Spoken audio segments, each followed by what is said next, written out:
أعوذ بالله من الشيطان الرجيم. بسم الله الرحمن الرحيم. ومن آياته أن خلقكم من تراب ثم إذا أنتم بشر تنتشرون. ومن آياته أن خلق لكم من أنفسكم أزواجا لتسكنوا إليها وجعل بينكم مودة ورحمة إن في ذلك لآيات لقوم يتفكرون. صدق الله العظيم. یہاں سے اللہ تبارک و تعالی مشرکین مکہ کے اس سوال کا جواب دے رہے ہیں جس میں وہ بار بار مطالبہ کرتے تھے کہ اگر یہ واقعتاً پیغمبر ہیں تو ان پر کوئی نشانی کیوں نازل نہیں کی جائے. تو مختلف مواقع پر مختلف جوابات دیے گئے ہیں. تو یہاں گویا اللہ تبارک و تعالیٰ نے اپنی قدرت کے مظاہر کو بھی بیان فرمایا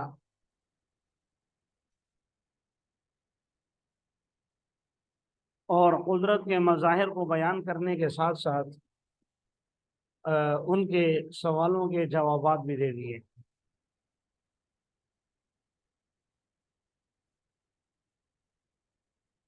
چنانچہ فرمایا کہ اللہ کی نشانیوں میں سے یہ بات ہے کہ اس نے تم کو ایک مٹی سے پیدا کیا، پھر اچانک تم انسان بن کے تنتشرون پوری دنیا میں پھیلے ہوئے. آج میں نے عرض کیا تھا آپ میں سے ایک ساتھی سے کہ کوشش کروں گا لفظی ترجمہ کروں تاکہ بات سمجھ میں آ جائے. تو ومن آیاتی ہی اس کی نشانیوں میں سے ہے. اتنا تو آپ سمجھتے ہیں کہ من کا معنی سے ہوتا ہے اور اس فلاں فلاں یہ جو الفاظ ہوتے ہیں یہ ضمیر کے لیے یا اس میں اشارہ کے لیے ہوتے ہیں. یہ کہ خلقکم من تراب، پیدا کیا تم کو اللہ تعالیٰ نے من تراب مٹی سے، ثم پھر اذا انتم بشر اچانک تم انسان تنتشرون ہر طرف پھیلے ہوئے ہو. مٹی سے یہاں پر اللہ تعالیٰ نے ذکر کیا انسان کی تخلیق کا، تو اس میں خاص طور پر تو اشارہ ہے حضرت آدم علیہ السلام کی طرف، جیسا کہ روایات میں بھی آتا ہے کہ اللہ تعالیٰ نے زمین کے مختلف حصوں سے مٹی منگا کر اور اس کا گارا بنا کر اللہ تبارک و تعالیٰ نے اس سے آدم علیہ السلام کا ڈھانچہ یا پتلا یہ جو بھی کہنے بنایا اور اس میں پھر اپنی طرف سے روح ڈال دیا. تو گویا انسانیت کا جو آغاز ہے وہ مٹی سے ہوا ہے. دوسری بات یہ بھی ہے کہ اگر ایک اعتبار سے دیکھا جائے، دوسرا مطلب کہ ہر انسان ہی من تراب کا مزداق ہے، کیونکہ میں اور آپ بھی بچپن میں تھے، پھر ہم جوانی میں آ گئے، پھر بڑھاپے میں چلے جائیں گے. یہ جو آہستہ آہستہ ہم بڑھ رہے ہیں، بڑے ہو رہے ہیں، تو یہ بڑے کیسے ہو رہے ہیں؟ ظاہر ہے کھا پی کر، جیسے بچوں کو کھلانے کے لیے بھی والدین بہلاتے ہیں کہ بھائی کھاؤ گے نہیں تو بڑے کیسے ہوگے. تو ظاہر ہے انسان کھاتا پیتا ہے تو بڑا ہوتا ہے، اور ہماری جتنی بھی خوراک ہے اسے اگر آپ دیکھیں تو وہ زمین سے آتی ہے، مٹی سے. خواہ وہ پھل وغیرہ ہوں، سبزیاں ہوں، یا کسی بھی قسم کا اناج ہو، یا گوشت وغیرہ بھی. ظاہر ہے گوشت جو ہم کھاتے ہیں جانوروں کا تو وہ گھاس کھاتے ہیں، بڑے ہوتے ہیں تو پھر ہی ہوتے ہیں. تو جتنی بھی ہماری خوراکیں ہیں وہ سب مٹی سے، اور وہی کھا کر ہم بڑے ہوتے ہیں. گویا ایک اعتبار سے دیکھا جائے تو ہر انسان کی تخلیق مٹی سے ہوئی ہے. اور دوسرے اعتبار سے دیکھا جائے تو قرآن نے دوسری جگہ بیان فرمایا کہ ہم نے نطفۃ امشاج انسان کو دو رنگی بوند سے پیدا کیا ہے، پانی کے ایک غلیظ قطرے سے پیدا کیا ہے. هل اتى على الانسان حين من الدهر لم يكن شيئا مذكورا. انسان پر ایک طویل عرصہ ایسا گزرا جب یہ کوئی قابل تذکرہ چیز بھی نہیں تھا، پھر ہم نے اسے پانی کے ایک غلیظ قطرے سے پیدا کیا۔ تو اگر ان آیات کو اور ان روایات کو دیکھا جائے تو وہ باتیں بھی اپنی جگہ درست ہیں، کیونکہ وہاں اللہ تبارک و تعالیٰ نے دوسرے اعتبار سے انسان کی تخلیق کا ذکر کیا ہے۔ بہرحال تراب کے دو معنی تھے جو میں نے آپ کے سامنے ذکر کیے ہیں۔ تو وَمِنْ آیَاتِهِ أَنْ خَلَقَكُم مِّنْ أَنفُسِكُم، اور اس کی نشانیوں میں سے یہ بات بھی ہے کہ اس نے تمہارے لیے تمہارے ہی نفسوں سے جوڑے پیدا کیے، تمہارے ہی نفسوں سے ازواجا بیویاں پیدا کی۔ اب یہاں پر اللہ تبارک و تعالیٰ نے من انفسکم ازواجا، اس میں بھی پھر وہی دو مطلب جو میں نے من تراب میں ذکر کیے تھے، یا تو بالکل آغاز کی طرف اشارہ ہے، کیونکہ اما حوا کی جو پیدائش ہے، ایک عورت کی جو پیدائش ہے، اللہ تعالیٰ نے فرشتوں سے مخفی رکھنے کے لیے اور ہمیں بلکہ بتانے کے لیے کہ دیکھو عورت کو کیسے میں نے آغاز میں بھی بے پردہ نہیں ہونے دیا فرشتوں کے سامنے بھی، تو اس لیے اللہ تعالیٰ نے انہیں آدم علیہ السلام کی بائیں پسلی سے پیدا کیا۔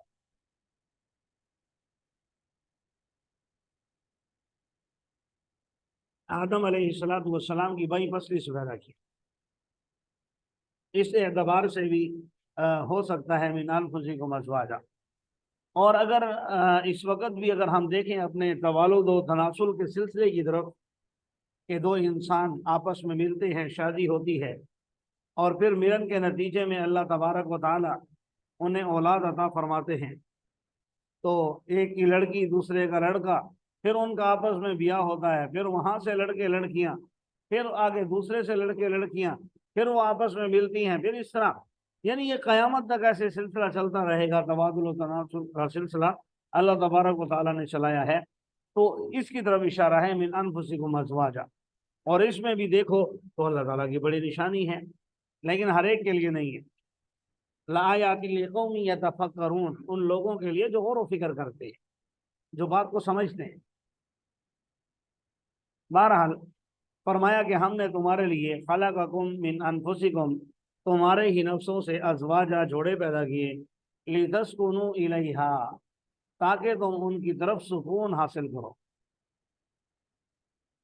سکون سے مراد جسمانی سکون بھی ہے، ذہنی سکون بھی ہے، طبعی سکون بھی ہے، اور سارے سکون اس میں داخل ہیں، اور یہ حاصل اسی کو ہوتے ہیں جو شریعت کے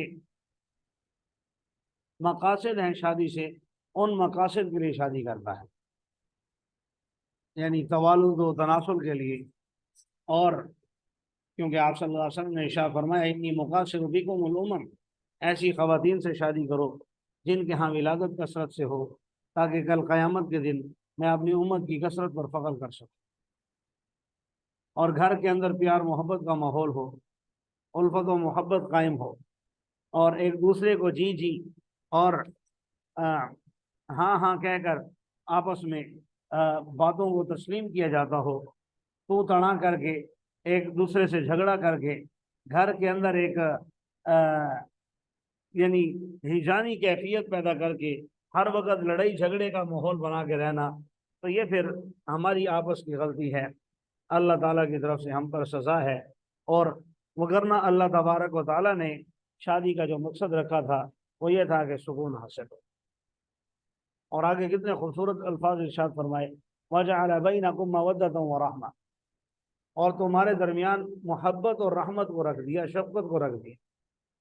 جوانی میں محبت کی ضرورت ہوتی ہے تو خامد اپنی بیوی کو اور بیوی اپنے خامن کو محبت دیتی، پھر وقت گزرنے کے ساتھ ساتھ وہ بوڑھے ہو جاتے ہیں، اب ایک دوسرے سے جسمانی اعتبار سے کوئی لالچ نہیں رہتا، کمانے کے اعتبار سے پیسے کا لالچ نہیں رہتا، ایک دوسرے سے کوئی اور غرض نہیں رہتی، لیکن اس کے باوجود آپ نے دیکھا ہوگا کہ بوڑھے میاں اور خاتون جو ہے، بوڑھی خاتون آپس میں اچھے انداز میں رہتے ہیں، بلکہ کوئی فوت ہو جائے تو کہتے ہیں بھئی اب تو ان کا مل بیٹھنے کا وقت تھا۔ کیوں؟ وَرَحْمَةً، بڑھاپے کے لیے اللہ تعالیٰ نے ایک دوسرے کے دل میں رحمت کا جذبہ رکھ دیا۔ لیکن یاد رکھیے، جب بھی ہم فطرت کے اصولوں کو چھیڑیں گے، فطرت کے تقاضوں کو چھیڑیں گے، تو اس وقت انسان کو سوائے نقصان کے اور کچھ حاصل نہیں ہوگا، سوائے نقصان کے اور کچھ حاصل نہیں ہوگا جب وہ فطرت کو چھیڑے گا۔ جیسے آج کل ہمارے ہاں سکولوں، کالجوں، یونیورسٹیوں میں خاص کر وہ ایجوکیشن کا ماحول ہوتا ہے، بچیاں بچے اکٹھے پڑھتے ہیں، پہلے سے محبتیں ہو جاتی ہیں، اور پھر اس کے بعد آپس میں ڈیٹوں پر جاتے ہیں، پارکوں میں، ہوٹلوں میں دائیں بائیں گھومتے پھرتے ہیں، اور پھر اس کے بعد جب شادی ہوتی ہے تو دوسرے دن طلاق، یا شادی سے پہلے طلاق، یا شادی کرنے سے ہی لڑکا انکار کر دیتا ہے۔ کیوں؟ کیونکہ بھائی اگر ہم اپنے باپ دادا اور پردادا کی طرف دیکھیں، یا نانا نانی کی طرف دیکھیں، تو وہ بغیر دیکھے ایک دوسرے کو بڑوں کی کہنے پر رضامندی سے، حالانکہ دیکھنا کوئی گناہ نہیں رشتہ، لیکن پھر بھی بغیر دیکھے وہ رشتہ طے کر لیتے تھے، اور ان کی زندگیاں اچھے انداز میں گزر جاتی تھی۔ کیوں؟ کیونکہ ایجاب و قبول کے بعد وَجَعَلَ بَيْنَكُمْ مَوَدَّةً وَرَحْمَةً، محبت اور رحمت اللہ کی طرف سے ڈالی جاتی تھی۔ آج ہم یہ کہتے ہیں کہ پہلے ہم آپس میں حرام محبت کر لیں، ایک دوسرے کو سمجھ لیں، اور اس کے بعد پھر ہم شادی کریں، تو اس جو کام اللہ نے کرنا تھا شادی کے بعد، وہ ہم چاہتے ہیں کہ ہم خود ہی پہلے کر لیں، تو وہاں ہمیں منہ کی کھانی پڑتی ہے، اور سوائے نقصان کے اور کچھ بھی ہمیں حاصل نہیں ہوتا۔ لیکن یہ باتیں ہر کسی کو سمجھ نہیں آتی، یقیناً اس میں نشانیاں اس قوم کے لیے ہیں جو غور و فکر کرتے ہیں۔ وَمِنْ آیَاتِهِ خَلْقُ السَّمَاوَاتِ وَالْأَرْضِ، تیسری نشانی بیان کی، آسمان اور زمین کی پیدائش، اور تمہاری زبانوں کا اور رنگوں کا مختلف ہونا، یقیناً اس میں نشانیاں ہیں جہان والوں کے لیے۔ چونکہ اللہ تبارک و تعالیٰ نے آدم علیہ السلام کے لیے زمین کے مختلف حصوں سے مٹی بنائی، تو زمین کے کلر بھی مختلف، زمین کے اندر کی سختی اور نرمی بھی جگہوں کے اعتبار سے مختلف۔ یہی وجہ ہے کہ انسانوں میں بھی اچھے بھی ہیں، برے، اور رنگ کے اعتبار سے سفید بھی ہیں، کالے بھی ہیں، اور جنگلی رنگ کے بھی ہیں۔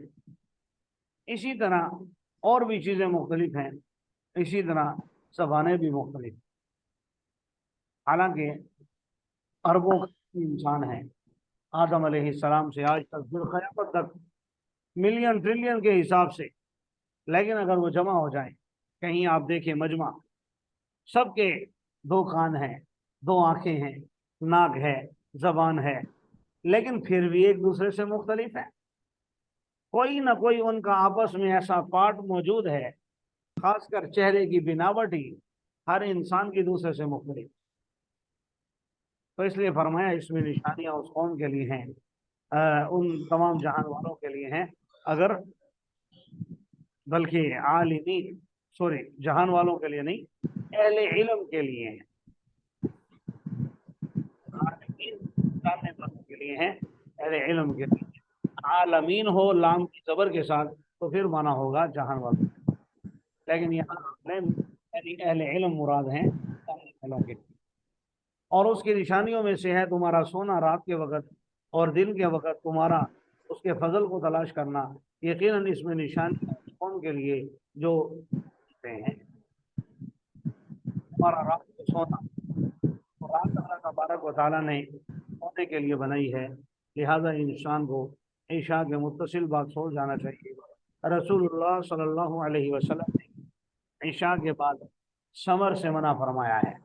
سمر کہتے ہیں قصہ کوئی فضول باتیں کرنا، آپس میں گپ شپ کرنا، سوائے اس کلام کے جو اللہ کے ذکر کے طور پر کیا جائے، یا اہلیہ سے کوئی ضروری بات۔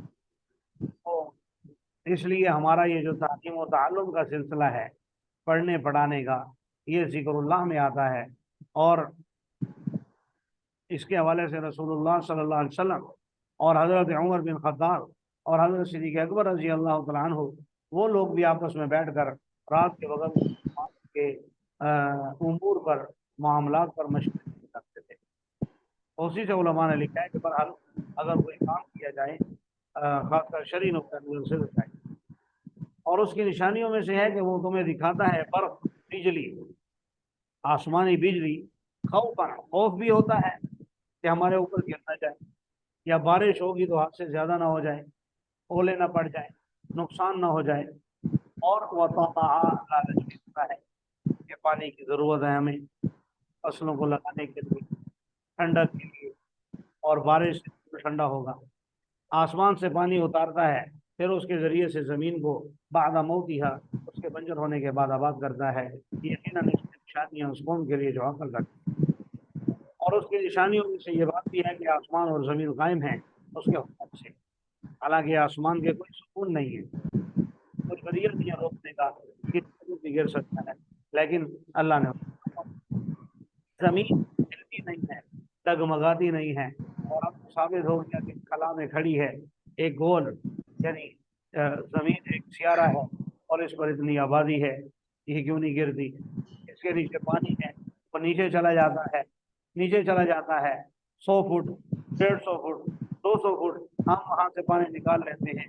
اللہ نے قرآن میں دوسرے مقام پر کہا اگر یہ پانی بالکل نیچے چلا جائے تو کون اوپر لے کر آئے گا؟ تو یہ چیزیں نیچے نہیں جا رہی، ٹھہری ہوئی ہیں، کس کے حکم سے؟